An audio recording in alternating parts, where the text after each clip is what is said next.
Welcome, everybody, to another episode of Conversations That Matter. I'm your host, Alex Newman. And just when you thought the government indoctrination centers could not possibly sink any lower, I mean, it's not enough that they're teaching our kids to hate God, to hate their parents, to hate their families, to hate their country. Now they're teaching them the wonders of cannibalism. And you think I'm kidding. You think I'm just being facetious. I'm not. We have a very special guest with us to talk about this scandal. Happened in a school in Georgia, and she's going to break it down for us. But it is so sick. So today we have with us Rhonda Thomas, very special guest. She's become a friend of mine. She's the founder and president of Truth in Education. She's been working very closely with legislators in Georgia, dealing with education, this crazy racist trash, also known as critical race theory. She's been doing this for decades in Georgia, working through the legislature, lobbying, trying to get good things passed and bad things stopped.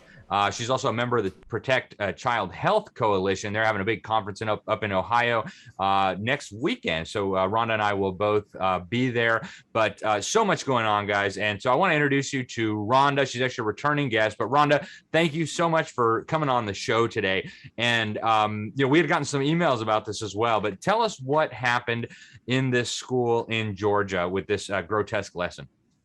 Well, Alex, I do want to give credit to Protect Student Health Georgia because they were the ones that received this first and shared it with us. So I want to make sure that. But very excited that they shared it with us, Truth in Education. But this was actually supposed to be satire. Can you imagine using cannibalism as satire for high school students? So there's a school, Richmond Hill High School in Georgia. They wanted these students to create a business model that basically raising and eating human babies to solve the world hunger problem. And so they actually had to come up with a plan for mass production, distribution, and target market. So this came to light because some of the students got very upset, and so a parent actually submitted this.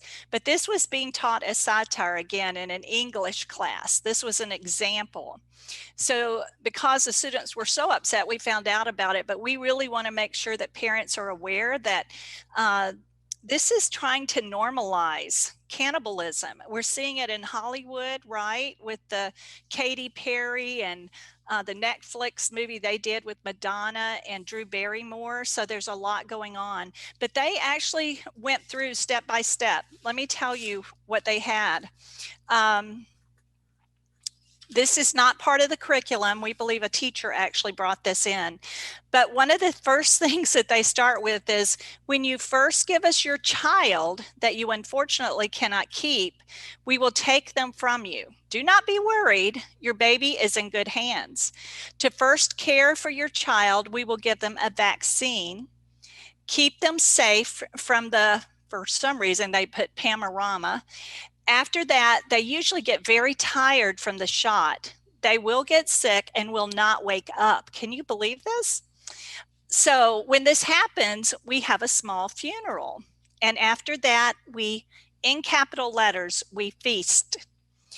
Since the child has passed, we don't need to take up any more land for cemeteries. So we slap them on the grill and cook their flesh and make delicious hamburgers. They taste just like the real thing. Oh my gosh. Then they go into their business plan of mass production. For mass production, we would encourage the US government to create a business negotiation with China about trying to reduce their population by donating children to our government. We also take all children from organizations, including foster care. They are just taking this to the extreme. And it says the production is once they receive these babies, Alex, the meat is cured and dried, similar to that of beef jerky, so that it doesn't spoil and is preserved longer. And then they refer to having a Dahmer's mini camp. You are what you eat. And the target market for this is low income, poverty areas and countries. So once again, we are going after areas in our country. We know that Planned Parenthood, right, has always gone after the Black population. And so to me, this feeds right into that.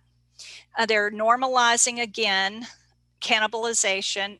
And this book, My Friend Dahmer, is a graphic novel, which we're seeing more of that in our schools.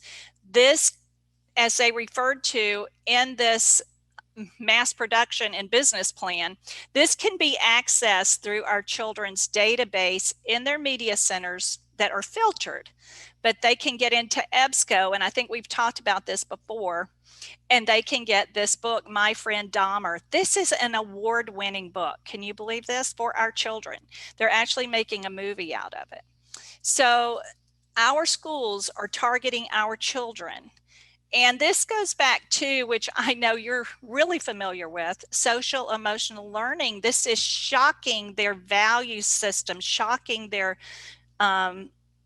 emotions, to be able to break them down and make this normal. This Dahmer book is a very creepy book if you think about what he did and the lives that he affected. And now we're bringing this into our school system.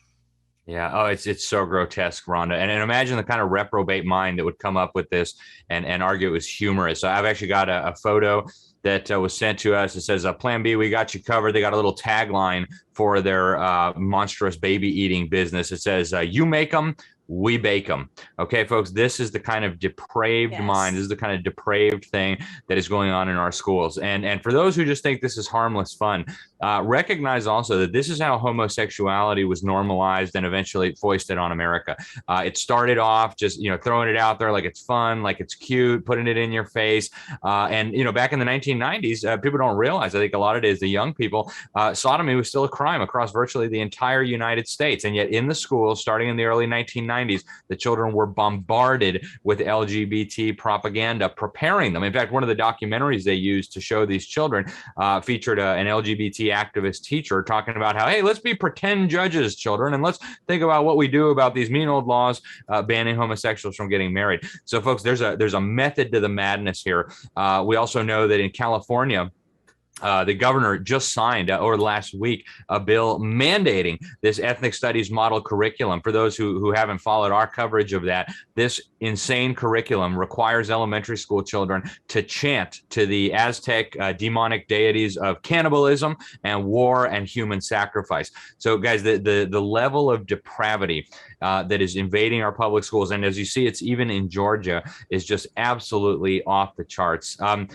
Rhonda, what are you hearing from parents? I actually got an email from Marcia Metzger about this issue as well. She sent me some of these screenshots as well. So I know the word is spreading very quickly in Georgia. You've made some phone calls to some of the school officials involved. What's going on? I mean, is this person going to be fired? Are we going to have some kind of change, or what's going to go on here? We're trying to organize a rally at the school, Alex, and bring more attention to this, because this needs to stop right here.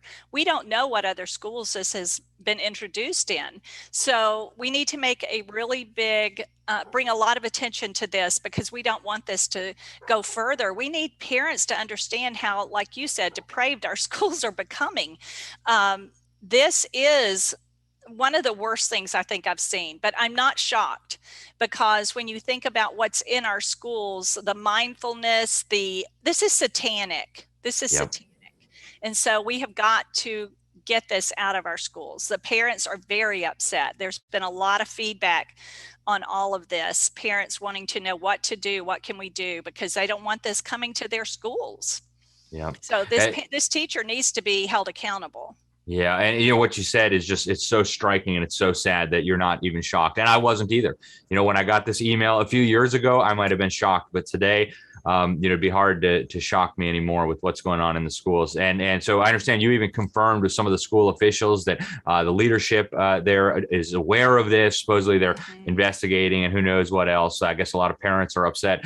But folks, I mean, think about this, okay? And if this is happening in conservative Georgia, just imagine what's going on in Illinois and New York and California. I mean, they're at the point now where they're normalizing pedophilia as just another sexual orientation. We've got them on video. The assistant superintendent saying, "Oh, well, we got to teach them pedophilia. It's just a sexual orientation that's existed throughout history." Right? I mean, this stuff is bonkers, guys. And we all recognize that it's crazy. But what happens is, you normalize it in one generation, and as the older generations die off and the younger generations take over, this becomes just kind of normal.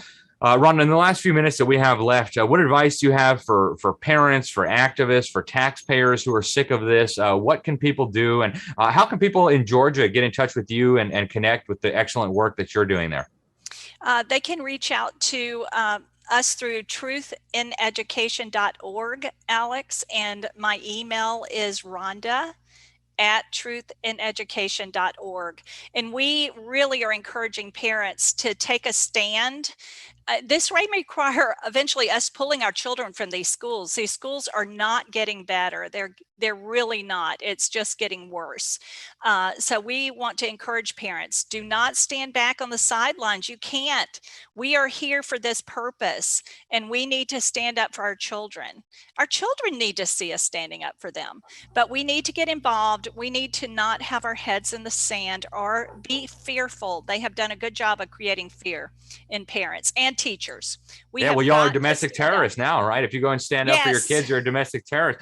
So how's that going over in Georgia? Are parents cowering in fear now that the government has insinuated that they are domestic terrorists? I don't think so. I think the people, especially that were already involved, it really just built a fire under us to prove that we are doing the right thing. In fact, that tells me, Alex, that we're over the target. Yep. They're very concerned that they're losing kids in schools. Homeschool has doubled in Georgia. So I think they're going to see, bottom line, that the parents are going to affect their profits. And we know that's why they came out after us, right? Because of Panorama and the money that's involved in that. Our children are for profit. They're not even looking at our children as great creatures of God. They're just looking at them as, how can we make money off of them? And so we need to make sure as parents that we understand that, and that we do not let that happen, and we do not cower back, because if we do, they're going to feel stronger and more empowered. We need to be empowered, and we need to stand up for our kids. Yeah, absolutely. Well, Ron, I want to thank you so much for speaking out on this. Thank you for helping to get this information out there. Folks, her website, truthineducation.org. If you're in Georgia, if you want to get connected, that's one way to do it. And folks, just let it sink in. All right. What kind of a mind thinks it's funny to get students in a school to think in terms of turning babies into food? I've got a baby. He's probably in the kitchen right now with my wife. What kind of monster would think that there's anything funny or cute about that, folks? It's time to wake up. These are our kids on the line.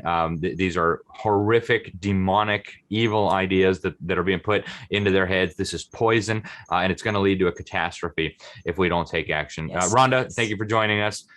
Folks, thank you for watching. Thank you, Alex. Absolutely. It's a pleasure to have you on, Rhonda. We look forward to checking back in with you soon. I look forward to seeing you in Ohio in just a matter of days here. Yes. Folks, get involved. Share this video with your friends, especially with people in Georgia. But recognize this is not unique to Georgia, guys. This is a national scandal, what's going on in these so-called schools. And if you don't get involved, it's going to get worse. Thank you guys for watching. Alex Newman here, Conversations That Matter for the New American Magazine. Till next time, God bless you all.